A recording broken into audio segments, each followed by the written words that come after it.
Bonjour à toutes et à tous, bienvenue dans Rencontre. La modernisation est un défi que la Chine et l'Afrique devront toutes les deux relever.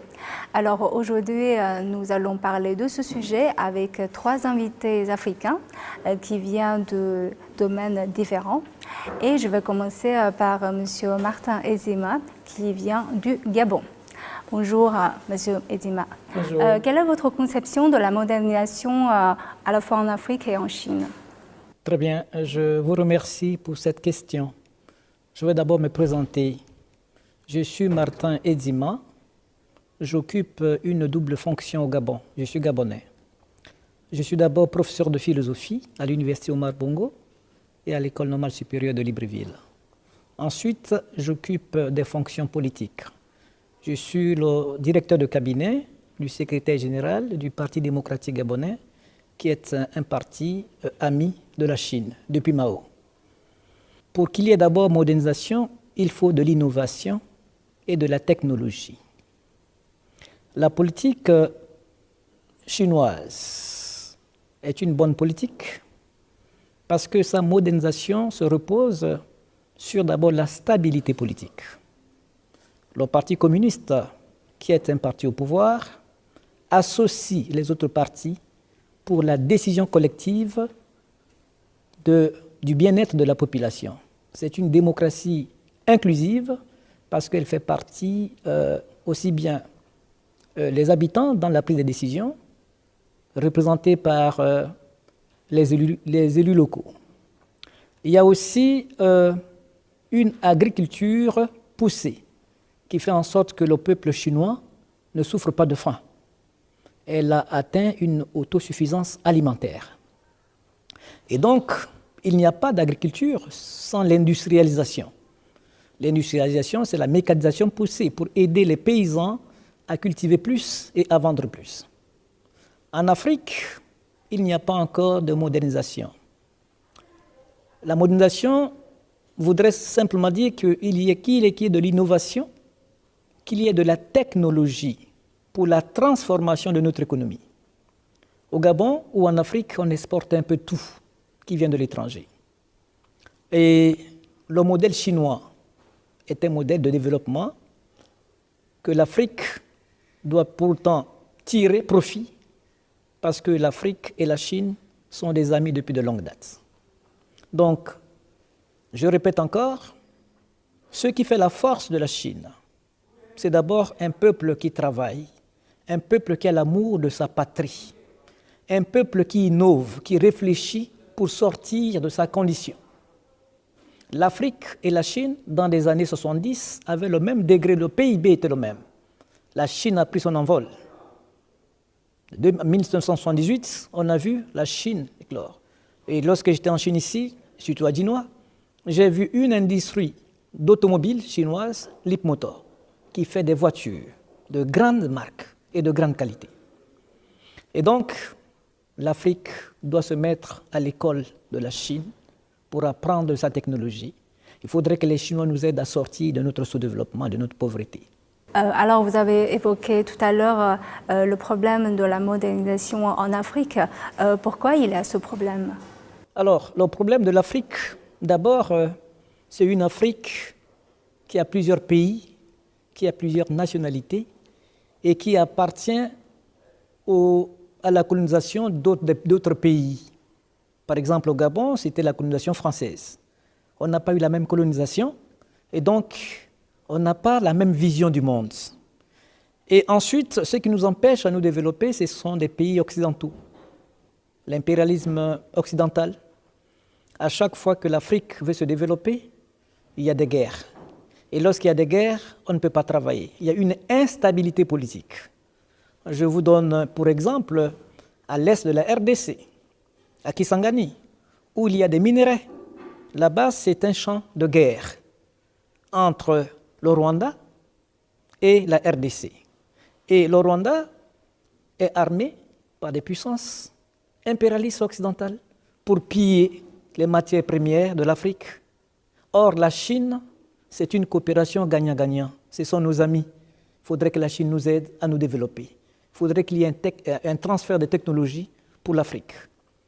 Et la Chine est le premier partenaire économique et commercial en Afrique. Donc nous voulons collaborer pour prendre la formule du président Xi Jinping pour la communauté des destins. Il faudrait que la Chine vienne nous aider. Il faudrait que la Chine nous montre son modèle de développement pour que l'Afrique, eux aussi, puisse être comme la Chine. Nous sommes ici, on a passé 2 semaines pour le séminaire. Et lorsque nous allons rentrer chez nous, nous allons faire un compte rendu de ce que nous avions appris ici auprès de nos amis chinois. Nous allons tisser des liens, des relations et dire à nos États d'être fiers parce que la Chine nous a invités pour montrer leur modèle de développement. C'est la seule nation qui a pitié de l'Afrique parce que nous étions presque dans les années 70 au même niveau de développement.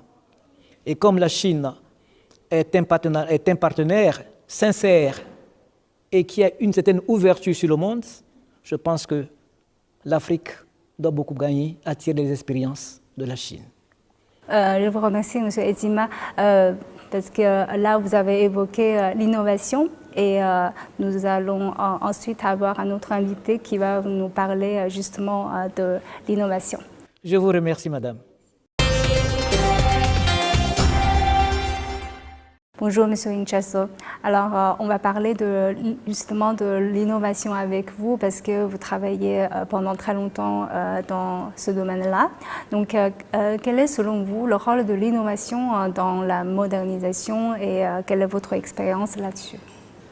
D'abord, merci pour m'accueillir et avoir cette interview. Je dois me présenter. Je suis Oscar Inchasso. Je viens de la Guinée équatoriale. Donc, je porte plusieurs casquettes. À la base, je suis économiste. J'étudie ici en Chine pendant 6 ans. Et je suis aussi écrivain de 3 livres, auteur de 3 livres. Mais aujourd'hui, je porte la casquette je représente une autre boîte. C'est un centre d'entrepreneuriat, technologie, recherche et innovation. Donc, on fait partie du plus gros réseau de centres d'innovation en Afrique. Ça s'appelle AfriLabs. Et ça réunit plus de 400 hubs, centres d'innovation, en 52 pays. Donc, ça facilite ces échanges avec des innovateurs, des entrepreneurs aussi. Et je vois que c'est une opportunité pour aussi frapper sur les relations mutuelles entre la Chine et l'Afrique, parce qu'on a un point commun, c'est-à-dire ce sont des endroits où le développement c'est mis à jour. C'est un sujet qui c'est d'actualité, quoi. Alors, qu'est-ce que vous avez observé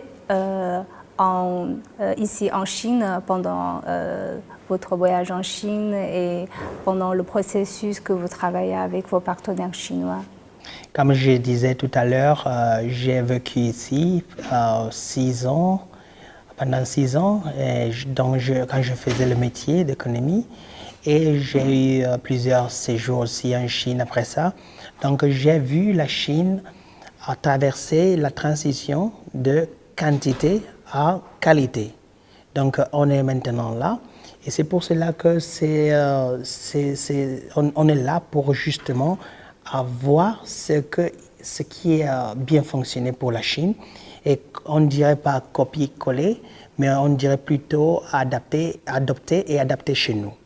Et c'est ça qu'on est en train de faire ici. J'ai vu comment on a pu apprendre pendant ces 2 semaines le séminaire de modernisation à la chinoise et de développement d'Afrique. On a vu comment la Chine utilise la technologie pour la gouvernance sociale. Et aussi comment l'intégration de ces zones rurales ils s'intègrent bien dans la modernité. Et c'est ça qui nous attire. Personnellement, ça attire vraiment l'attention parce que je peux voir que ça, c'est un modèle facilement d'adopter et adapter chez nous avec nos entrepreneurs qui portent déjà leurs idées.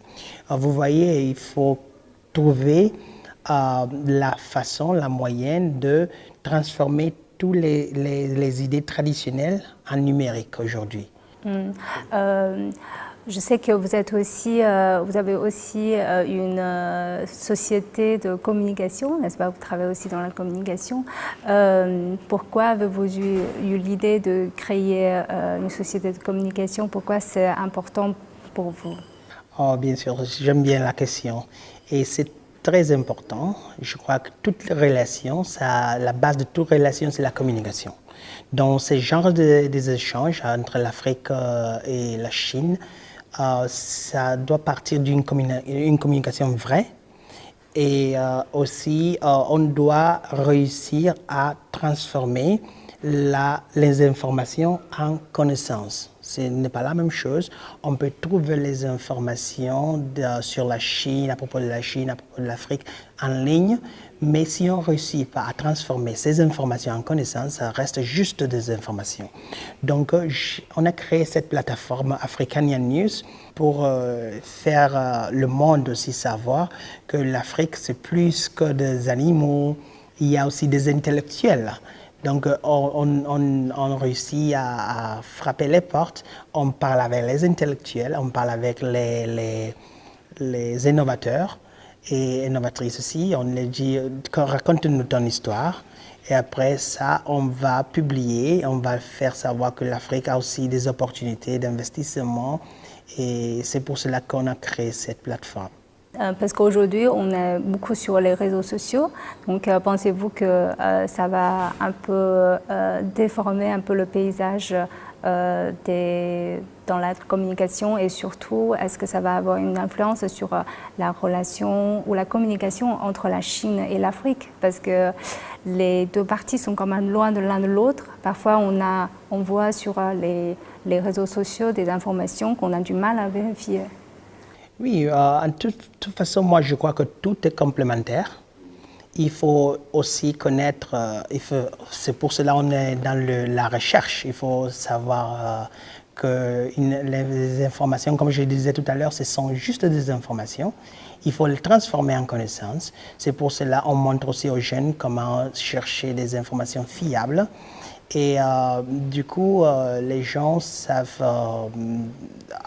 dehors de la Chine, il y a des gens qui savent que la Chine, c'est juste un grand pays, que les Chinois veulent justement venir exploiter, prendre les ressources, partir.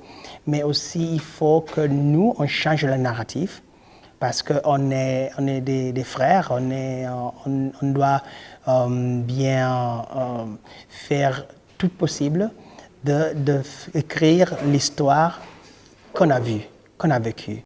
Si moi j'ai été ici en Chine, j'ai vu comment ça se passe ici en Chine, j'ai des amis chinois aussi, je dois prendre aussi l'opportunité pour raconter vraiment ce que la Chine pour moi. Et c'est aussi de la même façon que quand les Chinois viennent chez nous, on les accueille là-bas et c'est une aussi opportunité et de revenir ici et dire aussi ce qu'ils ont vécu en Afrique. Et ça, c'est gagnant-gagnant. Vous êtes parmi la jeune génération et vous travaillez aussi avec la jeune génération. Donc aujourd'hui, quelle est la vision de cette jeune génération africaine par rapport à la relation entre la Chine et l'Afrique? Déjà, on vit dans un endroit, un milieu global. Donc, je ne vois pas de frontières. La nouvelle génération ne voit pas de frontières, vraiment. Ils savent qu'ils peuvent s'installer en Chine aujourd'hui, ils peuvent travailler depuis n'importe où. Et c'est important, très important, de renforcer ces genres de relations parce que ça enrichit les deux côtés. Est-ce que vous avez vécu des expériences intéressantes lors de votre voyage en Chine ou dans votre travail avec les partenaires chinois? Est-ce que vous avez aussi travaillé avec les jeunes entrepreneurs chinois? Toujours. Ils sont vraiment, mes amis chinois, ils sont très disciplinés. Donc, c'est une des valeurs que j'admire trop de la Chine. Et c'est aussi quelque chose qu'on essaie de transmettre nos jeunes aussi, la rigueur et la discipline. Donc, ces expériences avec mes partenaires chinois, on dit toujours ce qu'on veut faire. Et voilà, on prend l'action. C'est très important de le faire comme ça. Donc, je suis très ravi, je suis très content de partager toujours avec les Chinoises et avec d'autres nationalités aussi, bien sûr. Et je reste toujours ouvert et à exploiter des opportunités qui peuvent aider à développer l'Afrique et aussi la Chine. Vous avez parlé tout à l'heure qu'il y a quand même beaucoup de gens qui pensent que la Chine veut seulement venir en Afrique pour prendre des ressources. Je crois que c'est une narrative quand même assez développée dans les médias. Pourquoi il y a ce genre de concept où je pense que l'inquiétude existe réellement chez beaucoup d'Africains, n'est-ce pas? Là, je suis le genre de personne, je trouve la moyenne, la solution directement pour améliorer les conditions. C'est pour cela que je crois et j'insiste qu'il faut chercher, il faut créer plus de plateformes de communication pour changer cette narrative, parce qu'elle est là. Et donc, c'est pour cela qu'on fait ces think tanks ici, pour savoir vraiment quel est le sujet, les racines de ces narratives. Mais pendant qu'on les trouve, pendant qu'on fait ces échanges, on peut déjà créer les plateformes pour aussi montrer quels sont les résultats donc, de ces coopérations, ces collaborations, qu'est-ce que les entreprises chinoises font de retour quand ils sont chez nous, et voilà. Alors, je vous remercie d'avoir partagé vos expériences avec nos téléspectateurs. Merci je vous souhaite beaucoup de succès. Merci. Alors, on a parlé de l'innovation tout à l'heure et maintenant, on va approfondir notre discussion sur la modernisation. Et voilà notre invité suivant. Bonjour, Monsieur Mokhtar. Bonjour, Madame la journaliste. Alors, on parle de la modernisation. Donc, comment la Chine et l'Afrique peuvent travailler ensemble pour réaliser la modernisation? Je vous remercie pour cette opportunité que vous m'offrez pour donner mon point de vue, mon opinion sur les relations sino-africaines. Et comme vous le savez plus que moi, la Chine et l'Afrique ont le même destin, ont un destin commun, et ça se lie à travers la coopération renforcée qui existe depuis pratiquement des décennies, depuis pratiquement un siècle, parce qu'on vient de fêter le centenaire des relations sino-africaines. Et ce qu'il faut noter de façon synoptique, c'est que les relations sino-africaines vont de façon croissante. Donc on a commencé petitement et je crois que nous avons atteint un point de non-retour. Nous sommes à une vitesse vertigineuse et qu'il vous souvienne que depuis pratiquement 14 ans, la Chine a été le premier exportateur en matière de chiffre d'affaires en Afrique et par conséquent, l'Afrique tire beaucoup de la Chine. Et moi, ce qui m'a impressionné à travers ce séminaire, c'est que la modernisation, non pas chinoise, mais à la chinoise, parce que j'ai bien aimé l'expression, modernisation à la chinoise et le développement de l'Afrique, cela revient à dire, en réalité, la Chine a opté pour un modèle en tenant compte de ses réalités socio-culturelles, le proposant comme étant, comme le disait le président chinois Xi Jinping, comme étant une option, non pas comme une imposition. Ça veut dire quoi? Pour se développer, il y a plusieurs options. Il revient à chaque système, à chaque pays, à chaque continent de pouvoir le faire. La Chine fait 9 600 000 km². L'Afrique fait 30 millions de km². Mais fort heureusement, les deux ont la même population. 1,4 milliard pour la Chine, 1,4 milliard pour l'Afrique. Et ce qui est important, c'est qu'il est important à l'Afrique d'aller d'abord à l'école de la Chine pour voir un pays grand comme un continent qui a été colonisé par la plupart des puissances, mais qui a pu prendre son destin en main et qui avait les mêmes potentialités de développement que l'Afrique vers les années 60 jusqu'en 70, mais qui aujourd'hui sont des puissances, du moins des espaces incomparables. Aujourd'hui, la Chine a atteint un niveau et qui me permet de dire aujourd'hui que le monde, l'humanité tout entière vit au rythme de la Chine. Et c'est pourquoi j'estime que l'Afrique doit aller à la Chine pour ne pas rompre avec ses cultures ancestrales, ses traditions. Parce que la Chine, toutes les fois que nous avons des conférences sur la Chine fait recours à la tradition. La Chine fait recours à son passé. La Chine fait recours à son histoire. Or, en Afrique, la plupart ayant été colonisés, nous avons rompu pour la plupart des États avec notre histoire, avec notre culture. Or, nous avons compris en Chine que rien ne peut se faire en tournant le dos à sa culture, en tournant le dos à son histoire. Et c'est pourquoi j'ai aimé l'histoire des revitalisations des villages en Chine. Nous avons eu la chance de parcourir un certain nombre de villages et nous avons vu qu'il y a des problèmes élémentaires de la vie qui ont été réglés en Chine. L'eau, l'électricité et à Yinhua, on dit que c'est l'eau la plus potable de toute la Chine, mais ce sont des exemples extraordinaires auxquels on doit s'inspirer. J'ai compris en réalité, on n'a pas besoin d'être riche pour être propre. J'ai compris ça en Chine.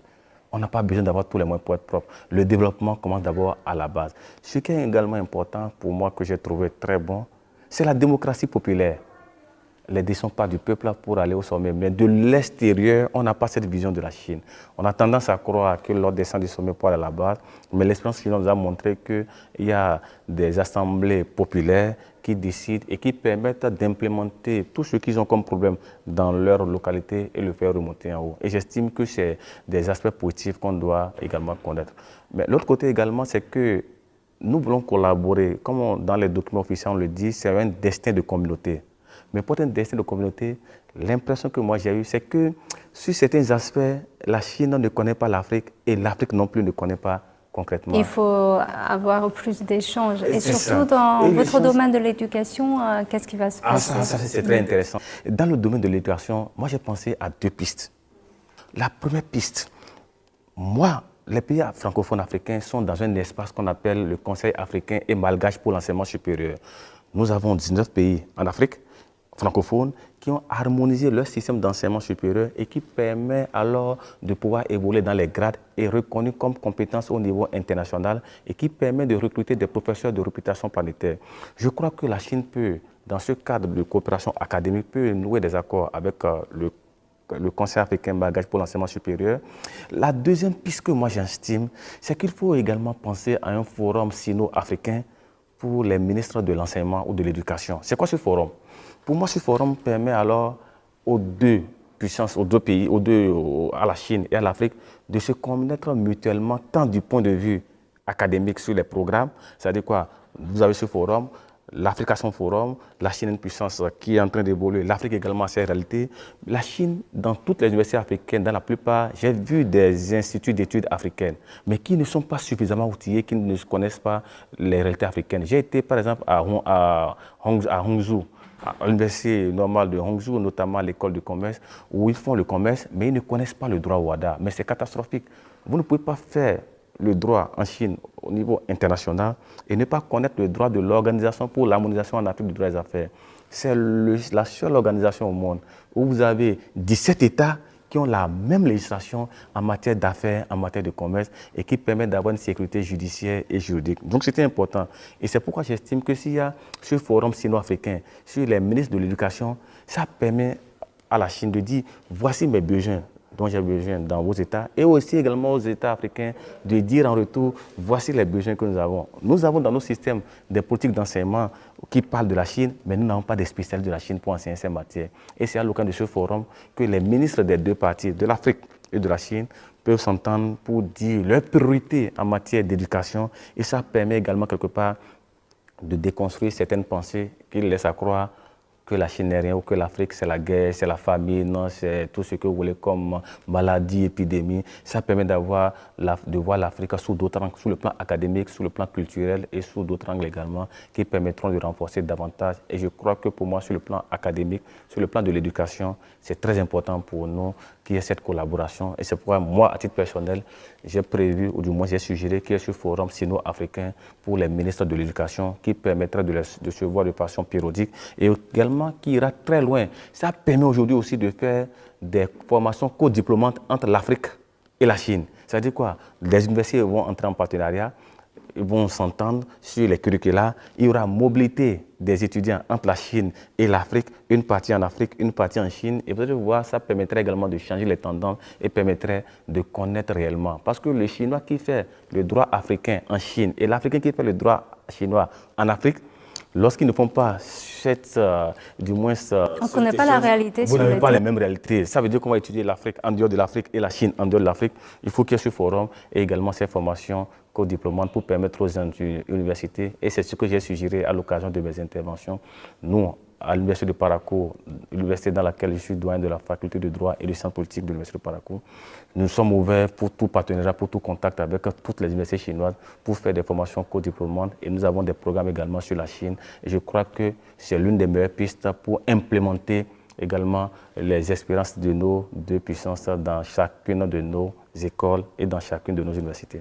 En tout cas, il faut qu'il y ait plus d'échanges directs. Échanges d'étudiants, échanges de professeurs, échanges de programmes et également co-diplômance. C'est-à-dire que quelqu'un peut faire Shanghai et faire l'université d'Arusha ou l'université de Calavi, et les deux universités vont donner le même diplôme. Ça lui permet d'avoir une compétence internationale après avoir fait la mobilité, et ça permet de renforcer davantage les relations sur le plan académique, comme vous l'avez demandé, entre la Chine et l'Afrique. Et je crois que ce serait une belle expérience qu'il faut quand même tenter. Quels sont les plus grands défis à l'avenir, selon vous, dans la coopération entre la Chine et l'Afrique?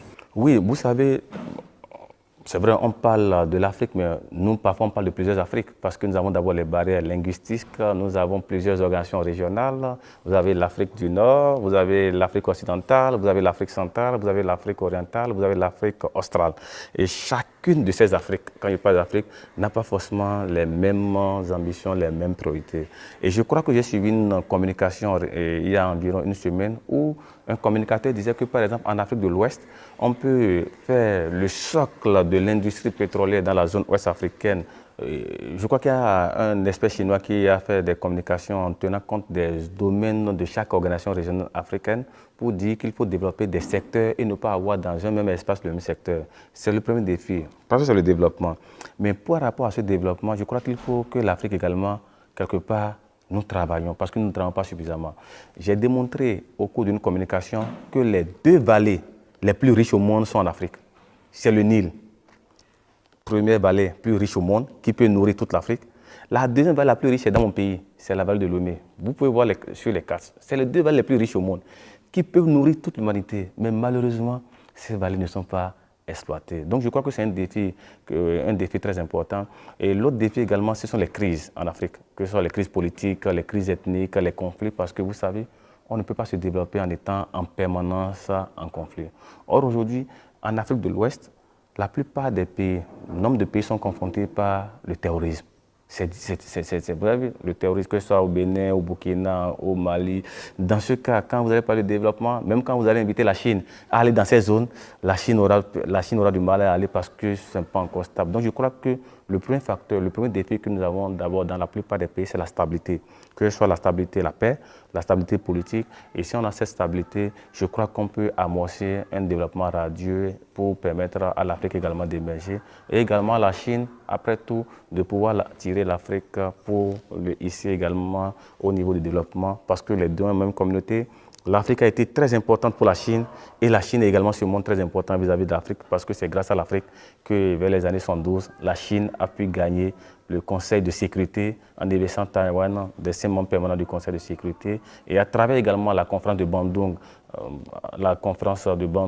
la Chine également antérieurement avait soutenu l'Afrique pour aller vers l'indépendance. Donc c'est pourquoi il dit qu'ils ont, les deux ont une communauté de destin et sont des sœurs siamoises. Elles sont collées l'une à l'autre.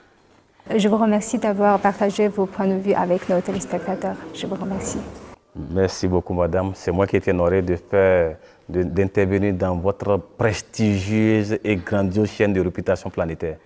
Et voilà, c'est la fin de cet épisode sur la modernisation et je vous remercie de l'avoir suivi. À la prochaine.